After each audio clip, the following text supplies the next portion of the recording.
പാലക്കാട് സുഹൃത്തിന്റെ വിവാഹത്തിനെടുത്ത ഡ്രസ് കോഡിന് ഷെയർ നൽകാത്തതിന്റെ പേരിൽ യുവാവിന്റെ വീട്ടിലെ വാഹനങ്ങൾ തകർത്ത കേസിൽ 6 പേരെ പാലക്കാട് കോട്ടായി പോലീസ് അറസ്റ്റ് ചെയ്തു.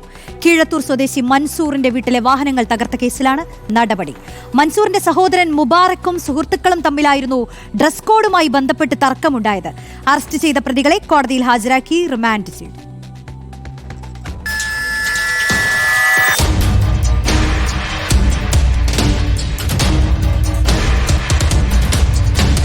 ഇക്കഴിഞ്ഞ 21-ന് പുലർച്ചെ 3:30 മണിയോടെയായിരുന്നു കോട്ടായി കീഴത്തൂർ സ്വദേശി മൻസൂറിന്റെ വീടിന് മുന്നിൽ നിർത്തിയിട്ടിരുന്ന വാഹനങ്ങൾ പ്രതികൾ തകർത്തത്. നാട്ടിലെ ഒരു വിവാഹ ചടങ്ങിൽ പങ്കെടുക്കാൻ മൻസൂറിന്റെ സഹോദരൻ മുബാറക്കും സുഹൃത്തുക്കളും ചേർന്ന് ഡ്രസ് കോഡ് വാടകയ്ക്കെടുത്തിരുന്നു. ഇതിന്റെ ഷെയർ നൽകാൻ വിട്ടുപോയതിനെ തുടർന്ന് മുബാറക്കും അയൽവാസിയായ സുഹൃത്തും ചേർന്ന് തർക്കമുണ്ടായി. ശേഷം അയൽവാസിയായ സുഹൃത്തും മറ്റു പ്രതികളും ചേർന്ന് മുബാറക്കിന്റെ വീട്ടിലെത്തി വാഹനങ്ങൾ തകർക്കുകയായിരുന്നു. നാട്ടുകാർ ഉൾപ്പെടെ പ്രതിഷേധം അറിയിച്ചതിനെ തുടർന്ന് ആലത്തൂർ ഡിവൈഎസ്പി സംഭവത്തിൽ വിശദമായ അന്വേഷണം നടത്താൻ കോട്ടായി പോലീസിനെ ചുമതലപ്പെടുത്തി. മൊബൈൽ ടവർ കേന്ദ്രീകരിച്ച് നടത്തിയ അന്വേഷണത്തിനിടയിലാണ് പ്രതികൾ തമിഴ്നാട് തിരുവണ്ണാമലയിൽ നിന്നും പോലീസിന്റെ പിടിയിലായത്.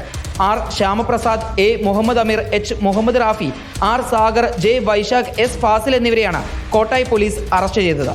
സംഭവത്തിൽ മുബാറക്കിന്റെ അയൽവാസിയായ സുഹൃത്തുൾപ്പെടെ 2 പേർ കൂടി പിടിയിലാകാനുണ്ടെന്നും ഇവർക്കായി അന്വേഷണം വ്യാപിപ്പിച്ചിരിക്കുകയാണെന്നും കോട്ടായി പോലീസ് അറിയിച്ചു. സംഭവ സ്ഥലത്തെത്തിച്ച് തെളിവെടുപ്പ് നടത്തിയ ശേഷം കോടതിയിൽ ഹാജരാക്കിയ പ്രതികളെ 2 ആഴ്ചത്തേക്ക് റിമാൻഡ് ചെയ്തു.